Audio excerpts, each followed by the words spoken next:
우리가 성경을 읽게 되면은 굉장히 강조하고 있는 것이 하나 있습니다. 그것이 무엇이냐면은 많은 것들이 있지만 특별히 공동체에 대해서 성경은 우리에게 굉장히 중요하게 말씀하고 있습니다. 성경의 흐름을 이제 좀 거꾸로 올라가 보면 이렇습니다. 신약에서는 예수님께서 이 땅에 오셨고요. 그래서 그의 제자 공동체를 세우시죠. 그리고 그 예수님의 복음을 들은 개인들은 그들의 개인의 구원을 시작으로 하여서 하나님의 구원받은 백성들의 공동체인 교회의 일원으로 들어오기 시작합니다. 그리고 결국 구원의 완성은 우리가 요한계시록에서 보듯이 결국 새 예루살렘, 새로운 인류, 교회 공동체, 완성된 공동체로 이루어지는 것을 보게 되죠. 또 우리가 거꾸로 올라가서 구약을 보게 되면요, 우리가 잘 알고 있는 아브라함의 이야기가 나옵니다. 한 명의 개인을 부르셔서 그에게 주신 약속은 무엇이냐면은 그를 통해서 많고 많은 새로운 공동체를 세우시겠다는 약속이었죠. 그를 통해서 이스라엘 공동체, 즉 하나님의 언약 백성 공동체, 언약 공동체를 세우고자 하셨다라는 것입니다. 그렇게 언약 공동체의 완성이 또한 구약의 하나님의 비전이셨고 목표였습니다. 여기서 조금 더 거슬러 올라가면 우리는 창조의 이야기를 보게 됩니다. 태초에 인간이 창조되었을 때 아담이 창조되었죠. 그 아담을 보시면 하나님께서 하신 말씀이 혼자 있는 것을 보시고 좋게 여기지 않으셨다라는 우리는 말씀을 잘 압니다. 그래서 하와를 만드심을 통해서 최초의 공동체가 나타나죠. 그리고 그 최초의 공동체를 향해 하나님은 또 다른 명령을 내리시죠. 그들을 향해서 생육하고 번성하고 땅에 충만하라는 명령을 주십니다. 결국 하나님께서는 그분의 백성의 공동체를 창조 때부터 계획하셨고, 그리고 이 땅 가운데 그것을 통해서 하나님의 나라를 이루시는 것이 성경이 강조하고 있는 핵심 메시지 중에 하나일 것입니다. 근데 더 중요한 것이 하나 있죠. 무엇이냐면 세상이 만들어지기 전에 가장 아름답고 거룩했던 공동체가 존재했었다는 겁니다. 그것은 바로 우리가 잘 알고 있는 삼위일체 하나님이십니다. 그분은 공동체로 존재하셨고 공동체의 원류가 되시죠. 삼위 하나님의 그 영원한 교제는 영원한 하나됨을 나타내고 영원한 교제 가운데서 하나님을 닮아 인류를 창조하심을 우리는 보게 됩니다. 그래서 인류는 하나님의 형상을 따라 그분을 닮았기 때문에, 그렇게 창조되었기 때문에 공동체를 이룸으로써 하나님의 그 영원하신 삼위의 교제 안으로 참여하게 되는 것입니다. 이것이 성경의 흐름대로 나타나 있는 공동체의 이야기죠. 교회는 바로 이러한 원리 위에 세워져 있습니다. 단순한 모임도 아니고요, 건물도 아니고 바로 삼위 하나님의 그 영원한 교제인 그 생명에 참여하는 방식, 그래서 우리는 하나님의 그 영원한 생명을 받아 누리는 방식으로 교회는 이 땅 가운데 존재하고 그 생명을 드러내는 역할을 감당하고 있다는 겁니다. 그렇기 때문에 저는 오늘 본문을 통해서 여러분들과 함께 세 가지를 살펴보려고 합니다. 첫 번째는 그래서 교회는 어떤 존재인가에 대한 이야기를 조금 더 깊게 살펴볼 거고요. 그리고 두 번째로는 그렇다면 우리는 왜 교회로 살아가야 하는가에 대한 이야기고요. 세 번째로는 그럼 우리는 어떻게 교회로 살아갈 수 있는가에 대한 이야기를 나눠보려고 합니다. 먼저 교회는 어떤 존재인가, 오늘 본문 말씀을 보도록 하겠습니다. 1절에서 이렇게 기록되어 있습니다. 믿음이 강한 우리는 마땅히 믿음이 약한 자의 약점을 담당하고 자기를 기쁘게 하지 아니할 것이라. 이 로마서를 받은 당시 로마 교회의 우리 문제점을 잠깐 볼 텐데요. 많은 이야기는 할 수 없지만 오늘 본문에 나와 있는 것처럼 무언가 강한 자와 약한 자로 분열되어 있음을 우리는 인식할 수 있습니다. 특별히 그것은 이제 이방인 그리스도인들과 유대인 그리스도인들의 갈등이었는데, 특별히 로마서 14장에서 나와 있는 것처럼 어떤 음식으로 인한 갈등이었습니다. 유대인들은 음식에 대해서 굉장히 구별되는 그 율법을 지켰죠. 예수님을 믿고도 그것을 지키면서 신앙생활을 했고, 특별히 이방인 그리스도인들, 헬라인들은 그런 것과 상관없이 때로 자유롭게 음식을 취하는 것들의 신앙의 모습을 했었습니다. 그래서 이 두 부류가 충돌하게 되는 거죠. 그래서 그런 과정 가운데 사도 바울이 복음의 메시지를 던지면서 그 문제를 해결하고, 그럼 교회가 도대체 어떤 존재인가에 대한 이야기를 지금 진지하게 하고 있다라는 겁니다. 간단하게 얘기하면 그런 것들입니다. 믿음이 강한 자들, 조금 더 자유롭고 그런 음식들에 대해서 자유롭게 신앙생활하는 자들은 거리낌 없이 막 행동하는 것이 아니라 오히려 믿음이 약한 자들, 그 어떤 음식을 거리낌을 인하여서 구별해서 먹던 그 사람들의 신앙을 함께 돌아봐주고 고민하고 생각하면서 행동해야 하는 것, 특별히 그들과 함께 그 짐을 지어주는 것이 진정한 공동체의 모습임을 이야기하고 있는 거죠. 그래서 할 수 있음에도 때로는 하지 않는 것, 먹을 수 있음에도 때로는 형제를 위해서 먹지 않는 것, 그러한 것이 필요하다라는 것을 이야기하고 있습니다. 같은 맥락에서 고린도 전서를 보면요, 모든 것이 가하지만 유익한 것이 아니다라는 말처럼 우리는 자유롭게 모든 것을 할 수 있지만 때로는 그것을 절제하거나 포기할 수 있는 것, 희생할 수 있는 이유는 오직 나의 형제와 자매들 때문에 그러하다. 그것이 바로 교회다라는 이야기를 하고 있다는 겁니다. 그래서 1절에서 이야기하는 것처럼 자기를 기쁘게 하기 위해서, 나의 기쁨을 위해서만 행동하는 것이 아니라 형제와 함께 기쁨을 누리기 위해서 행하는 것, 그것이 바로 교회 공동체다라는 거죠. 교회 안에서 우리가 선택하고 행동하는 그 모든 것들, 바로 이 원리를 따라야 함을 사도 바울은 이야기하고 있습니다. 그때에 우리는 서로가 다름에도, 때로는 가치관이 다를 수도 있고 생각하는 것이 다름에도 공존하고 하나됨을 유지할 수 있게 된다는 것. 다름에도 함께하는 공동체가 바로 교회인 것이죠. 2절에서는 이어서 이렇게 이야기하고 있습니다. 우리 각 사람이 이웃을 기쁘게 하되 선을 이루고 덕을 세우도록 할지니라. 같은 맥락에서 계속해서 이야기하고 있습니다. 자기의 유익만을 위해, 자기의 기쁨만을 위해 하는 것은 오히려 그것이 정말 좋은 일이라도 교회를 분열시킬 수 있다는 거죠. 오히려 형제의 기쁨을 위해 무언가를 할 때 우리는 진정으로 교회됨을 누리기 시작한다는 겁니다. 때로는 우리의 생각에 그것이 비효율적일 수도 있습니다. 때로는 우리의 생각에 그것이 무가치하다고 여겨질 때도 있죠. 하지만 그것이 우리가 함께 기쁨을 누릴 수 있는 일이라면, 더 나아가서 그 기쁨이 세상 가운데 드러낼 수 있는 것이라면 우리는 도전해야 할 필요가 있다는 거죠. 그렇다면 우리의 형제를 기쁘게 하는 것은 무엇인가? 바로 선을 이루고 그들을 세워가는 것입니다. 결국 우리의 모든 행위는 사랑에서부터 기인해야 한다라는 것을 이렇게 길게 설명하고 있는 것입니다. 2절에 보면은 덕을 세우도록 할지니라라고 되어 있는데, 사실 이 덕이라는 말을 원문에 보면 없고 조금 더 직역을 하면 그렇습니다. 세운다라는 단어만 나와 있는데 무슨 말이냐면 결국 내 형제를 세운다라는 것이죠. 선을 이루고 나의 형제와 자매를 세우고, 그 세움은 결국 교회가 세워짐을 의미하는 것입니다. 내 형제와 자매가 교회로 세워지도록 섬기는 것이 바로 사랑이고, 그렇기 때문에 때로는 내 마음대로 할 수 있지만 절제와 오래 참음이 바로 여기에 있는 것이죠. 우리는 사랑을 합니다. 부모로서 자녀를 사랑하기도 하고, 아내와 남편으로 사랑하기도 하고, 가족 안에서 사랑을 하기도 합니다. 그런데 그 사랑이란 이름으로 우리가 때로는 내 마음대로 내가 보기에 이게 좋아 행동할 때 때로는 우리는 그것을 폭력적이다라고 느낄 때도 있는 것처럼, 마찬가지죠. 교회 안에서의 사랑의 실천은 내 마음대로만 하는 것이 아니라 진정으로 그 형제를 세울 수 있는지를 고민하면서부터 시작된다는 겁니다. 그때에 무슨 일이 일어나는가? 바로 한 몸이 되어 영광이 되는 공동체가 되어가는 거죠. 그것이 6절에 이렇게 기록되어 있습니다. 제가 읽어드리겠습니다. 한 마음과 한 입으로 하나님 곧 우리 주 예수 그리스도의 아버지께 영광을 돌리게 하려 하노라. 교회는 하나님의 영광입니다. 교회는 그 자체로 하나님의 영광이 되어지는 존재입니다. 왜냐하면 교회를 통해서 하나님이 이 땅 가운데 드러나기 때문이죠. 우리가 사회적으로 개인적으로 무언가를 성취하고 성공하고 그런 것들을 얻어낼 때만 하나님이 영광을 받으시는 것이 아니라, 정말 더 영광 받으시고 진정한 영광이 되는 것은 우리의 모든 것의 주인 되시고 주권자이신 그 하나님이 우리의 주인됨을 고백하는 것, 그래서 때로는 나의 모든 것들이 공동체를 위해 드려지는 것, 그것을 통해 하나님은 영광 받으신다는 거죠. 개인이라는 내가 오히려 나를 앞세우는 것이 아니라 교회로, 공동체로 그 안으로 더 들어가서 공동체가 주는 그 기쁨을 누리게 될 때, 공동체에서 얻는 기쁨을 얻게 될 때 하나님은 영광을 받으십니다. 그러니까 이 말은 우리가 무언가를 꼭 드려야만 하나님이 기뻐하시는 것이 아니라, 오히려 하나님께서 이 교회라는 것을 통해 우리에게 무언가를 부어주시는 것을 우리가 누릴 때, 마치 부모가 자녀에게 무언가를 줄 때 자녀가 그걸 기뻐 받아서 누릴 때에 부모가 기쁜 것처럼, 우리는 하나님께서 우리에게 교회를 통해서 주시는 어떤 것들을 누릴 때에 우리는 하나님의 영광이 되어진다는 거죠.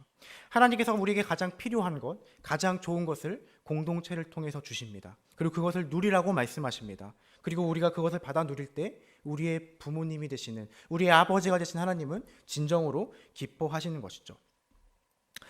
교회는 삼위 하나님께서 그분의 거룩한 공동체 속에서 삼위 하나님의 공동체 속에서 사랑하시는 것, 그리고 섬김과 순종을 경험하는 것입니다. 그리고 그것을 통해서 영원한 생명과 즐거움을 누리는 것이죠. 삼위 하나님의 그 교제를 보면요, 우리의 인간의 말로는 다 담을 수 없지만 이렇게 설명할 수 있을 것 같습니다. 성부 하나님은 성자 하나님을 영원히 사랑하시죠. 그리고 성자는 영원히 그 성부 하나님께 순종하시고, 성령께서는 영원히 그 삼위 하나님의 공동체가 하나 되도록 섬기시고 지키신다는 겁니다. 그리고 그 하나님께서는 그 영원한 교제 안으로 우리를 초대하십니다. 그 공동체로 초대하십니다. 어떻게요? 삼위일체가 되어 기쁨을 누리는 것처럼 이렇게 많은 수많은 지체들이 일체가 되어 하나가 되어 한 몸을 이루어 기쁨을 누리라고 교회로 초대하십니다. 교회는 바로 이런 존재입니다. 삼위 하나님께서 존재하시는 그 방식을 닮아 우리도 그 방식을 따라 살아서 하나님께서 영원한 교제 속에서 생명을 누리는 것처럼 우리도 그 기쁨을 이 교제 안에서 누려가는 것, 그것이 하나님의 영광을 이 땅 가운데 드러내는 방법이죠. 다음으로 넘어가겠습니다. 그렇다면 우리는 왜 교회로 살아야만 하는가? 바로 예수께서, 그리스도께서 교회를 세우셨기 때문입니다. 이유는 분명합니다. 그리스도께서 친히 교회의 머리가 되셨기 때문에 우리는 교회로 살아갈 수밖에 없는 거죠. 그분은 하나님이심에도 불구하고, 스스로 완전하신 분임에도 불구하고 우리와 운명을 같이 하시기로 선택하신 분이십니다. 이것을 우리는 조금 더 잘 이해할 필요가 있습니다. 우리가 성경을 보면은 교회의 머리는 예수 그리스도시고 몸은 우리다라는 것을 너무나 잘 알고 있는 말씀이고, 우리는 그렇게 고백하며 살아가고 있습니다. 머리와 몸의 관계를 우리가 조금 더 살펴보았으면 좋겠어요. 머리와 몸의 관계는 어떤 관계인가? 머리와 몸이 잘리면, 그러니까 우리가 목이 이렇게 베이면은 우리의 몸은 어떻게 될까? 죽겠죠. 그렇다면 머리는 어떻게 될까라는 질문을 한번 던져봤으면 좋겠습니다. 머리는 어떻게 될까요?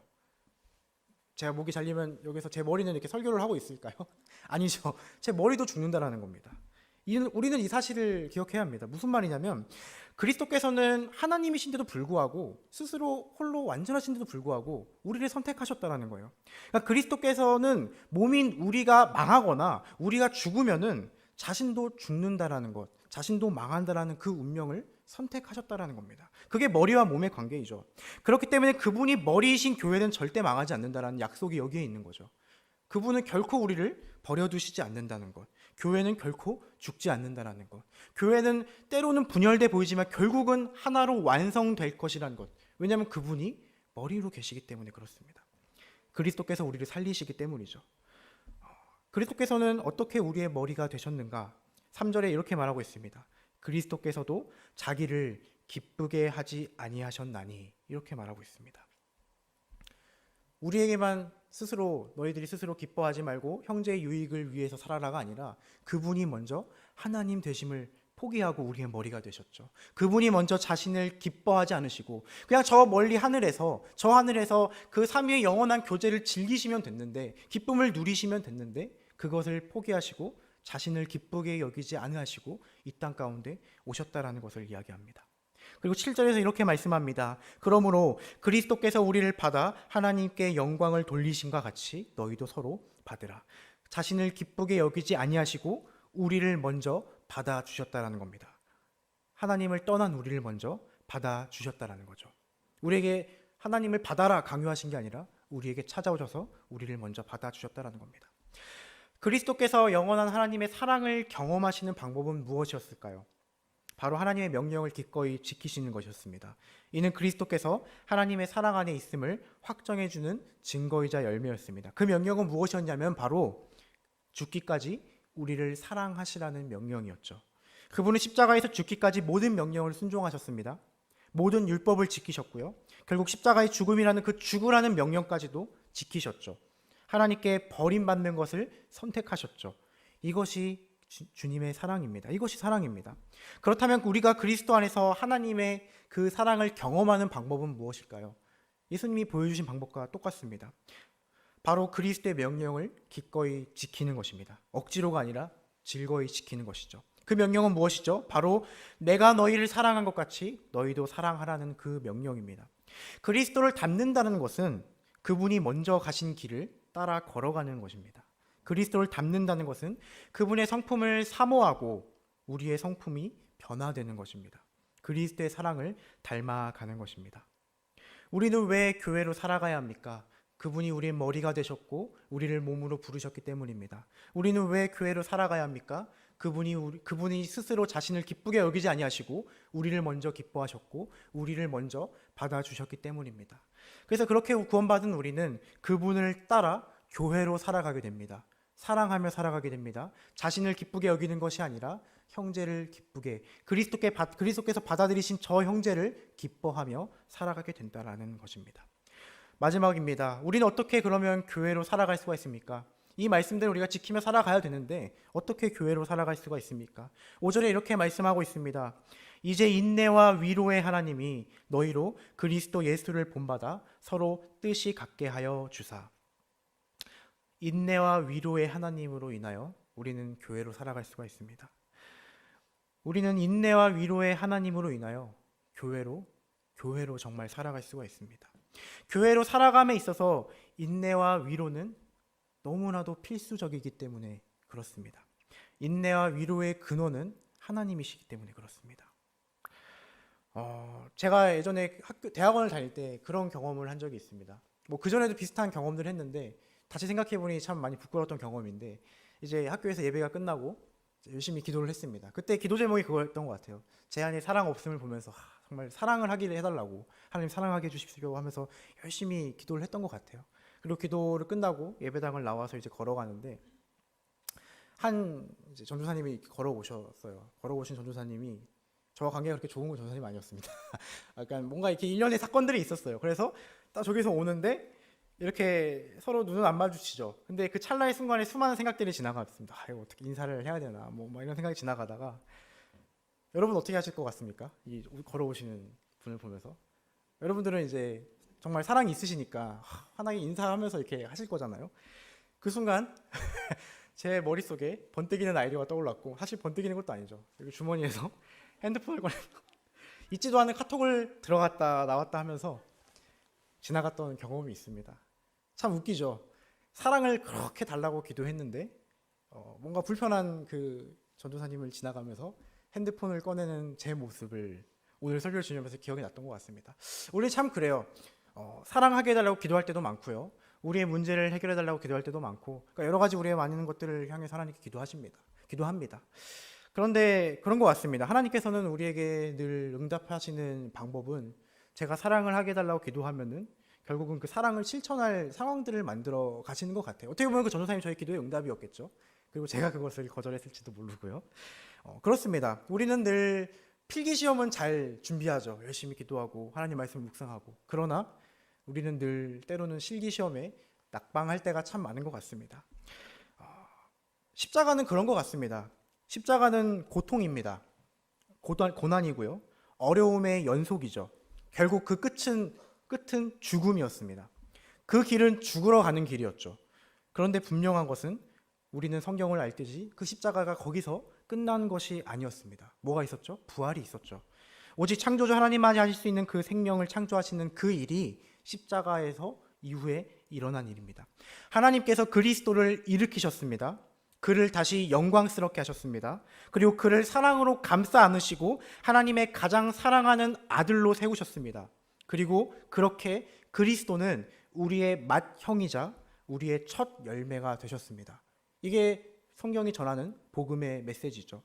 이 말이 무슨 말일까요? 우린 여기에 이 십자가에 많은 것들을 한번 집어넣었으면 좋겠습니다. 신앙생활, 교회, 공동체, 나의 삶, 직장, 인간관계 다 들어갈 수 있을 겁니다. 그런 거죠. 신앙생활, 공동체, 교회는 고통이었습니다. 고통이죠.